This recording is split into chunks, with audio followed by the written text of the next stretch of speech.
Yan, what's up mga kabay, isang magandang tanghali.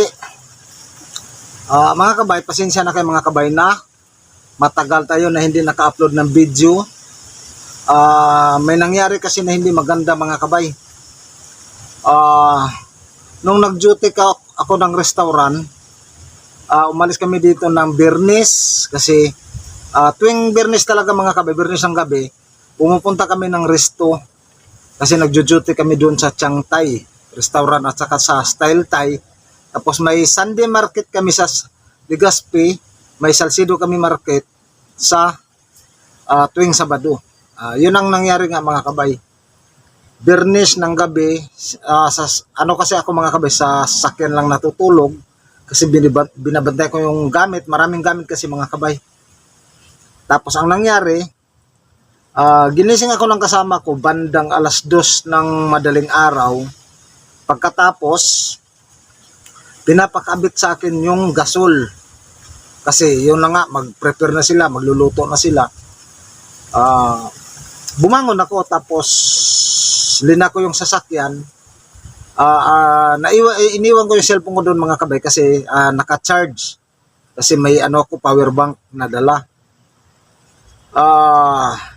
Wala pang mga kabay, wala pang 15 seconds na ikabit ko na yung gasol, sa madaling salita. Pagbalik ko mga kabay, pumasok ako, binuksan ko yung likod sa pinto, pumasok ako. Tapos yung steel matting sa may pinto. Ito nga mga kabay, kakagalingan lang ng mga gas kasi tinamaan ako ng steel matting. Tapos yung ito, kung nakikita nyo yan mga kabay, ayan. Yan. Nadali din yan pati dito tagiliran ko. Kasi di ko talaga alam mga kabay. Doon ako kinakabahan kasi nandun yung lisensya ko. Tapos yung dalawang cellphone. Ganito pala yan. Kasi yung ginagamit kasi natin mga kabay, 3 cellphone. Yung Vivo Y15, tas Vivo Y21 at saka yung Samsung na S8 Plus. Yun talaga yung pagkuha ko ng video. Bumalik pa ako sa sasakyan. Kinuha ko yung Vivo na Y15, Y21 kasi ginamit ko yung flashlight ng mga kabay para mailawan ko yung gasol. Tas linak ko uli. Pagkatapos balik ako sa sakyan. Yun na ang nangyari mga kabay. Sinira yung steel matting sa may bintana. Binirsa siyang pasukin. Tapos, pagtingin ko doon sa mga kabay, tawag nito, sa higaan ko, nagkalat na yung unan, yung kumot, basta na sa mga kabay, talagang kinabahan ako mga kabay, kasi madilim sa kinapa ko, hindi ko na naisip na mag-ilaw pa, kasi dala-dala ko yung cellphone ko na, Y21, hindi ko na naisip mga kabay na mag-ilaw, basta kinapa ko na siya. Pagkapa ko mga kabay, wala na talaga yung cellphone ko na kung saan nandun yung channel natin. Grabe mga kabay, sobrang lungkot ko. Ilang araw talaga yan kasi sabi ko, paano ko ma-recover yung channel ko? Talagang mga kabay, na tulala ako kasi ang tagal ko na yung pinaghirapan yung channel ko. Kahit bumaba yung mga views, tuloy pa rin yung kasi hindi ako sumusuko mga kabay na porket bumaba lang yung views, susuko ka na. Yan ang mga pagsubok talaga sa atin, yung mga ganong bagay. Tapos pangalawa, kakulangan sa content kasi siyempre nagdadrive ako dito, hindi ako makagawa ng mga maraming video. Hindi katulad ng sa Tarlac pa ako, kung nakikita niyo yung mga una kong video, ang lalaki ng mga views natin, may mga 400,000, 180,000, 60. Pinakamababa mga kabay yung views ko dati, 6,000. Tapos sabi ko sa sarili ko, kasi siyempre uunahin ko talaga yung paano ako kumita ng pera, paano ko mabuhay yung mag-ina ko. Kailangan ko talaga magtiyaga, mag-drive, mag-vlog. Kahit yung mga views ko mga kabay 30, 40, 60, masaya na rin ako mga kabay para akong nagsimula ulit. Basta yung sa akin, hindi talaga ako susuko na bumaba yung views. Tapos ito, pinakamalaking trahedya dumating sa atin. yung cellphone pa natin. Kung saan yung channel, nandun yung channel ko. Sabi ko, paano ba to? Grabe naman to na pagsubok. Tapos, ganito nangyari mga kabay. Lumipas ng mga ano. Pero may mga kinakausap na ako dun mga kabay. Yung mga dumadaan, yung iba mga parang kaibigan na rin sa mukha. Pero hindi ko kilala yung mga pangalan. Sabi ko mga kabay, baka kung kakilala nyo na may makita kayo na may magbibinta ng cellphone, ganito yung cellphone, dalawa, baka pwede nyo pakiusapan na kahit tubusin ko na lang para ang mahalaga kasi yung channel ko nandun. Yun, antay-antay ako. Kaya nga hindi talaga ako naka-upload mga kabay na matagal. Siyempre tuwing gabi, nag-iisip talaga ako kung sana maibalik yung cellphone natin. Kasi yun na nga, nandun yung channel. Nang hinayang talaga ako ng gusto mga kabay.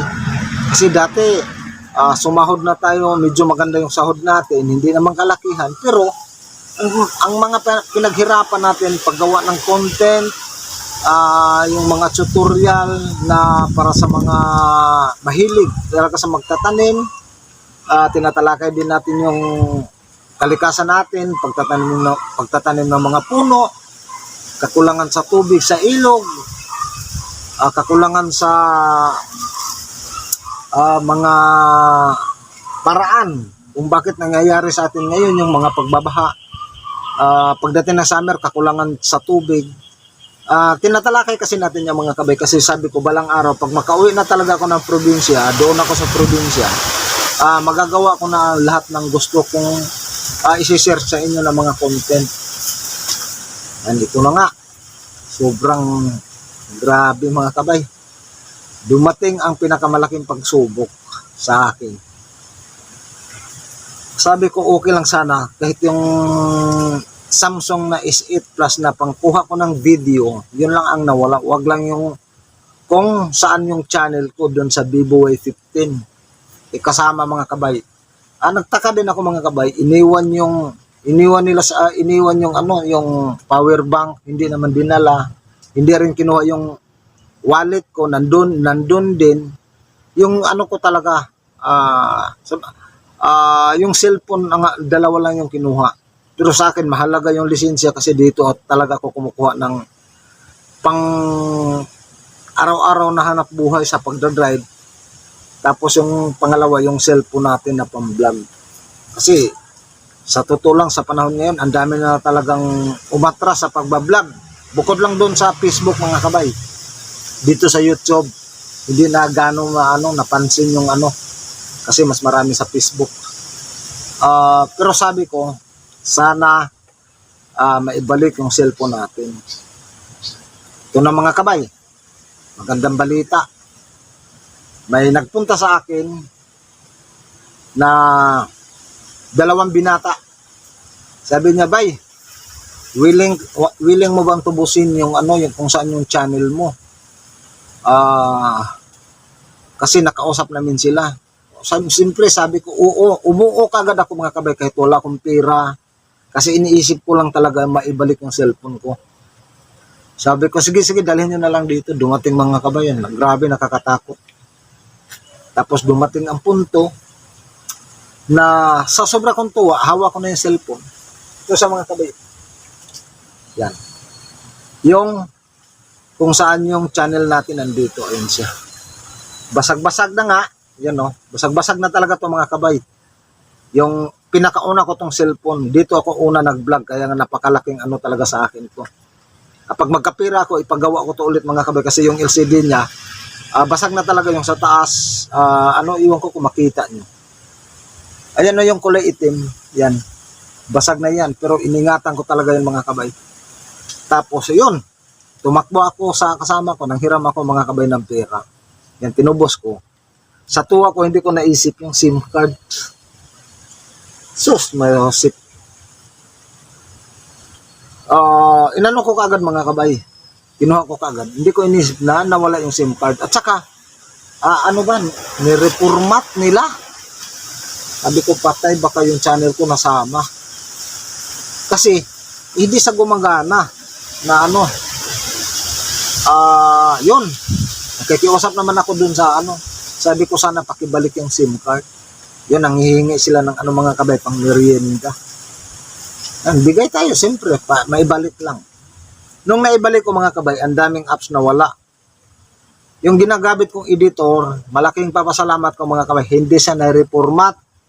Yung channel ko hindi rin na-reformat. Malaking bagay. Pero yung ibang apps mga kabay, yung mga sound effect natin, madali lang yun. Pwede naman tayo mag-download. Nawala mga kabay, pero sobrang saya ko kasi ito makapag-vlog na naman tayo. Yan, nandito nga tayo sa ano ngayon, no? Yan. Sa Mountain Garden natin. Yan siya. Kaya babalik naman tayo mga kabay. Sana, hingin ko sa inyo, napasupport naman ang channel ko. Sana paki-likes, paki-share yung ano natin para mas marami pang makapanood, marami matuto magtanim, lalong-lalo na sa mga puno at prutas para makatulong sa kalikasan. Yun lang, share ko lang sa inyo mga kabay. Medyo grabe na pagsubok. Pero at least, naibalik yung channel ko dito mga kabay. Ayan. Pinanggalan na nila ng case. Tapos yung memory card ko na 4, wala na rin. Tapos yung wireless ko na mic, kinuha din. Pero okay, ang importante kasi nandito yung channel natin. Siyempre buksan ko mga kabay. Yung channel natin, pero bagsak talaga yung ano natin. Yan. Okay sa mga kabay na ano natin na recover ulit. Pero yun, dami basag. Grabe. So sobra, grabe na pagsubok mga kabay dumating sa atin. Baka yung kapalit nito, gumanda ulit yung ano natin mga kabay. Mga ginagawa. Kasi ito sa atin naman mga natural na paraan, malaking ano na rin. Ito, pakita ko sa inyo yung channel natin. Yan si mga kabay. Oh, di ba? Oh. Yan. Takpan. Yan. Yan. Maraming salamat po, Lord, nga naibalik yung channel ko. Okay, paano mga kabay? Hanggang dito na lang yan. Maraming salamat sa ano yan, panunod sa video natin. Grabe na pagsubok dumating sa atin. Pero okay lang ngayon, masaya na ako kasi naibalik yung cellphone ko na kung saan nandito yung channel ko.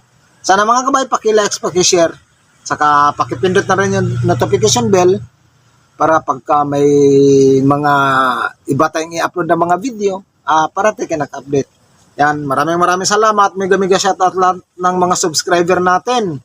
Lalong-lalo na dyan sa mga nasa ibang bansa, yung mga OFW na nakipagsapalaran din para sa pamilya.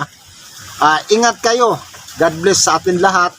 Tsaka sa lahat ng mga plantito-plantita dyan, patuloy lang ang paghahalaman, napakalaking tulong, tsaka pwede nating gawing hanap buhay. Okay? Bye-bye. Kita-kits sa sunod ng mga video.